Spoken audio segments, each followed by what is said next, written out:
Hello everyone and welcome to the long-awaited complete Dwarven Mines mithril mining guide, covering from your gear to what pet you should use to more advanced topics such as tick optimization.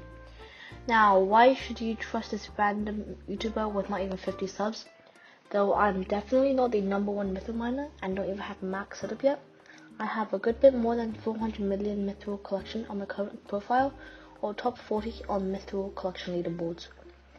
I was originally going to exclude me talking about how much I make and how much a max setup could make, but I know that every single one of the 3 total comments I will ever get on this video are going to be people to ask me about it. So, in short, I make 16 and a bit more per hour on my current ping, and a hyper max setup would make around 21 to 22 million every hour.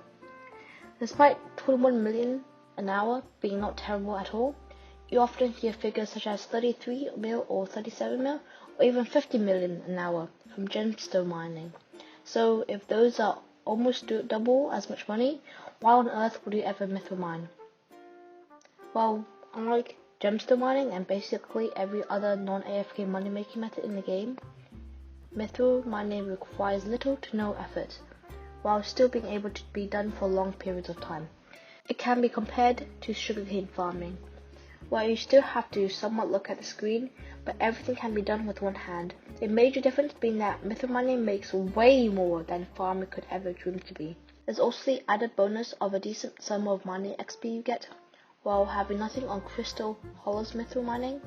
1.3 mil mining XP an hour while requiring less than half the effort is not bad at all.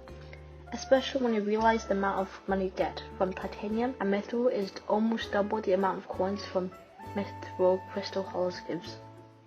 In short, mithril mining is really good. So without further ado, let me present to you.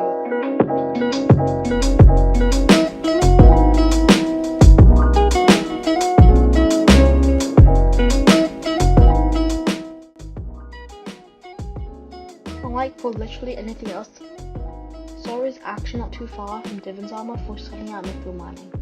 You will only be losing 40 total fortune because of the base stats of Sorrow, and besides that you will lose out on 520 speed, which is a ton, but you could quite easily use a 655 with amber draw engine and a sunny side to gain 400 of that speed, but also gain 320 fortune.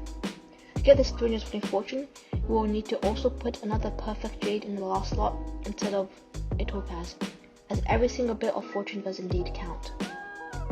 When you do eventually get a Divin set, you can save around 80 mil by not getting the 5th chamber just yet, as the 5th chamber has to be topaz and does nothing for mithril.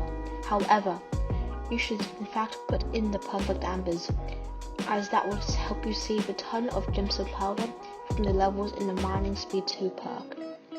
When you get a 655 over Divin's rule, make sure that you have a Sunnyside Goblin Omelette equipped, as a blue cheese Goblin Omelette is like nothing for Dwarven mithril. Once you get a 655, your next upgrade will be an epic scaler. Do not buy a rare scaler, as that is worse than pet leveling. And if you think putting a claw on it would make it better, yes, it would. But then that costs more than an epic scaler anyways.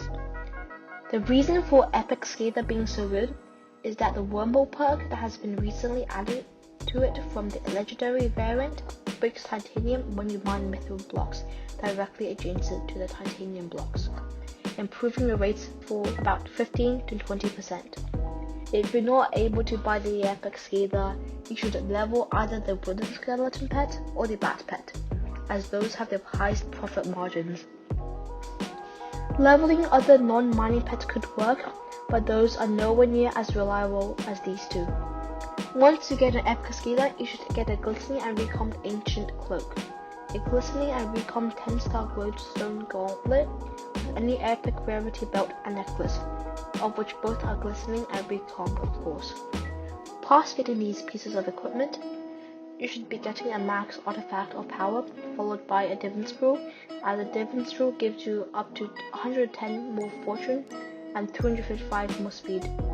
At this point, you have all your stats maxed, except the black belt or the gill splash belt, of which you will gain a total of 3 fortune for either 100 mil you will spend on the gill splash belt with the countless hours you spend in the dojo getting the black belt. Once you have all that, get the Grand Searing Rune and the Culture Rune for your armor if you haven't already, then finally get a Legendary Scather, because you're going to gain so much gemstone powder from mithril mining, obviously.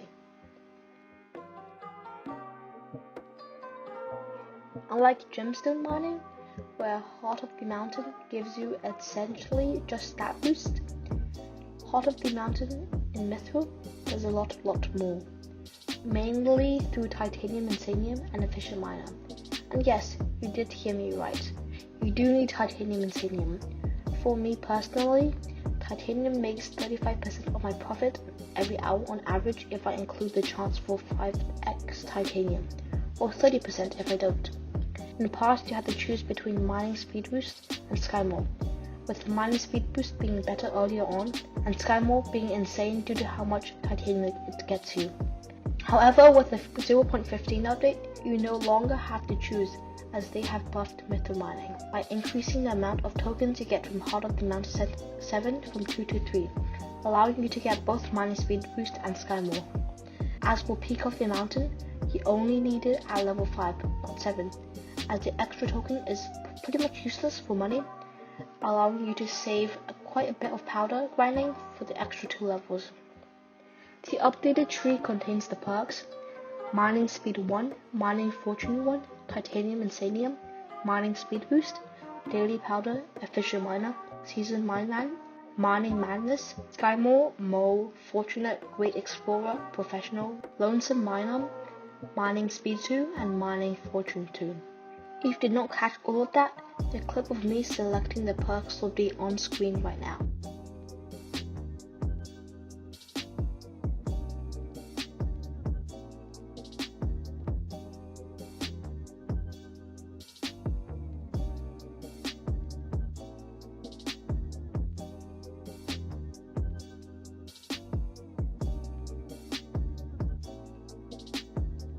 After you have selected your tree, you now have to worry about powder distribution. I would recommend that you don't mine mithril until you have at least 4 million mithril powder, since before then your efficient miner and titanium insanium levels won't be good at all. At 4 mil mithril powder, you should get efficient miner to level 80 and titanium and insanium to level 40, with the rest going to mining speed and fortune. Beyond that, you should dump all your powder into efficient miner and then titanium insanium until they are maxed. Even though I mine mithril for mithril powder, as it really isn't that bad, powder grinding in the crystal hollows is definitely better. It gives you the most powder out of anything in the game and can make you a ton of money from the gold that you get as well, far greater than what you would receive from mithril mining at that point. Just like in gemstone mining, every single mining speed stat doesn't really do much by itself. It's when you get enough of it to break the block one tick faster. However, unlike what is widely believed, it scales ever so slightly better than linearly, which means it's more worth it than fortune would ever be. So, when spending your powder, make sure to always optimize for the next tick first. But what is a tick? Well, it's how fast Minecraft updates blocks and entities pretty much for anything in the game. In each and every second, you should have just around 20 ticks, with each tick lasting 0.05 of a second. However, when there's lag, the TPS or ticks per second drops down, which sometimes happens in Hypixel because Hypixel. Anyways, optimizing for ticks means to optimize your mining speed so that minimal speed is wasted on trying to get to the next tick, but not reaching there yet so that it can be spent on fortune and other things. Bear in mind that all tiers of the artifact or power lineup does in fact support amber gems, so you can get a bit of extra speed from that.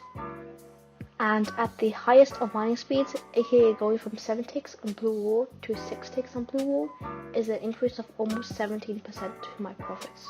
So, the tick thresholds on blue wool are 3601 speed for 12 ticks, 3914 speed for 11 ticks, 4286 speed for 10 ticks, 4737 speed for 9 ticks, 5295 speed for 8 ticks, 6001 speed for 7 ticks, and 6924 speed for like 6 ticks. Even though 8182 speed for 5 ticks, which is technically possible with precision mining, but really nobody's going to use that tree as you're going to lose out on so much fortune and potentially even skymore. So I guess it's just there. When you use the mining speed boost, you will definitely reach that soft cap as long as you have at least a gauntlet and sorrow, so no need to fret about that. Even though the video I've made about this a while back is very old, the data is still basically accurate. The spot at the Divon's Gateway is the best, followed by the spot at the Far Reserve, and finally the spot at the Cliffside Veins being in third. Even though the Divon's Gateway spot may have less blue wall on the surface than the Far Reserve, it is way better due to how there's a lot of blue wall that can't be seen from the outside, way more than Far Reserve, which means that efficient miner will allow you to mine more blocks and you will run out of blocks less. However, during a fiesta, if you can't find a lobby with an empty Divon's Gateway, you should go mine in the Far Reserve. It has very similar profits, yet it is very easy to find a spot, even during a fiesta. The only downside being that every now and again, a goblin raid occurs near the spot, which can be annoying if you don't have a helmet equipped on your pet. Finally, there's the spot at the Cliffside Veins. It used to be what I used to keep downtime at the minimum, but nowadays it's pretty much useless, and should only be used during a fiesta when you can't find an open spot at the Divon's Gateway, and when there's a goblin raid happening near the Far Reserve. When it's not that situation, you almost lose 20% of your profit, which makes it kinda trash. There was a bunch of things that I couldn't find a place to put in, so here are just some tips and tricks that are quite useful that you should know. Firstly, I may have missed a thing or two in this video, but I probably have covered it in my guide on the Hypixel forums, which is up to date as of now, but may miss out on a few things if the admins change things in the next 2 months, as I am currently forum banned. The link to the thread will be in the description. I also made a very accurate mithril mining profit calculator, hosted on Replit. It takes into account almost everything, and gives out a number that you will only need to change based on your ping. The link to it will also be in the description. Besides all these things, you may also want to be able to directly ask questions, which you can either join our Discord or guild for. The invite to our Discord will be in the description, and our guild name is the True Dwarf. The only requirements for the guild are 13 center weight and 7 core weight, of which the latter you can check by joining the Mining Court Discord, which is also linked in the description. And I am completely serious about the requirements. So that's about it. The mithril guide has finally been released. Hopefully you've liked the video by now and subscribed if you haven't already. I've spent a lot of time on this video recording, writing the script and editing as well. It's also the most accurate guide out there, I think at least, since no one has talked about mithril mining in ages.